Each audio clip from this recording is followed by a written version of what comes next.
சந்தோஷப்பட்டேன். என்ன செய்யணும்னு தெரியல. அந்த நேரத்துல தான் நானும் சந்தித்தேன். அவர்கிட்ட இதெல்லாம் சொன்னேன். அவர் சொன்னாரு,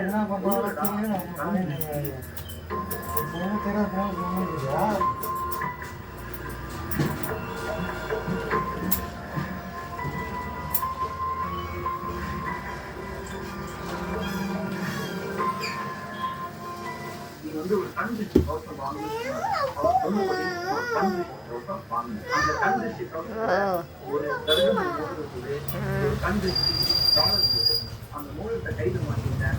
டாலர் கழித்து முக்கியமான ஒரு குரு நாள் இருந்தது. அது கடை வாசல மாட்டேன். இந்த கண்திருஷ்டி கவசம் வந்ததுனால எனக்கு ஆசைப்பட்டது உடம்பு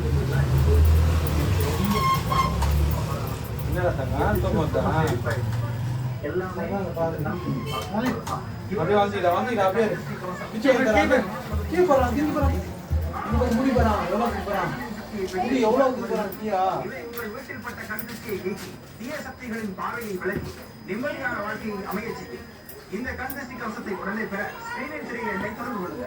இன்றைக்கு எல்லோரும் கஷ்டப்பட்டு தன்னோட வாழ்க்கை முன்னேற்றத்துக்காக குடிக்கிறாங்க. கஷ்டப்படும் இருக்காங்க. ஒரு கட்டத்துல அடைய நினைச்ச இடத்தை அடைஞ்சே தீர்றாங்க. ஏதோ தெரியவில்லை. ஏறிய வேகத்திலே கீழே பல இடத்துக்கே வந்துடுறாங்க. இதற்கான என்ன காரணம்? மற்றவங்க நம்ம மேல வைக்கிற கண்திஷ்டி தான். என்னடா கண்திஷ்டி பத்தி இவ்வளவு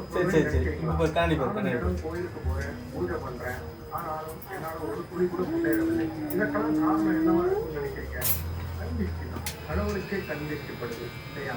அதனாலதான் கோவில்கள், திருவிழாக்கள் போன்ற நிகழ்ச்சிகள் கடவுள் வெளியே போகும்போது கண்திஷ்டி போட்டு வச்சு சுற்றி போடுறாங்க. நம்ம எல்லோரும் பார்த்துருக்கோம்.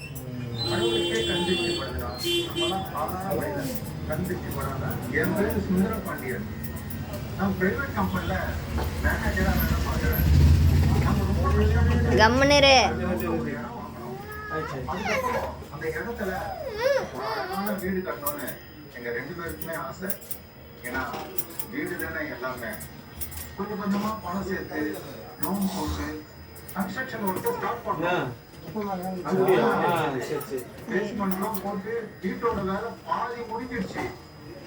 நாங்க கன்ஸ்ட்ரக்ட் பண்ற இடத்துல பக்கத்து வீட்டுல இருந்து ஒருத்தவங்க கேட்டாங்க, என்னங்க இவ்வளவு நேரமா வீட்டு வேலை வீட்டு வேலை முடியணும், முடிச்ச நேரத்துல கை வைக்காதா எனக்கு அப்போ புரியல. அவங்க கேட்டு ஒரு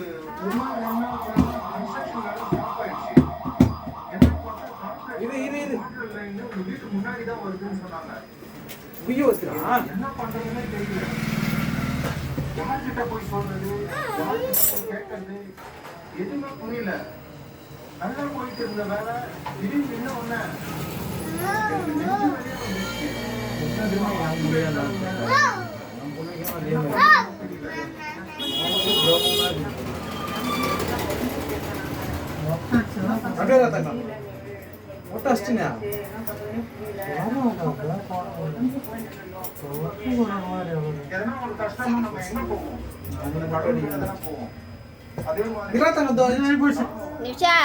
கொஞ்ச நேரம்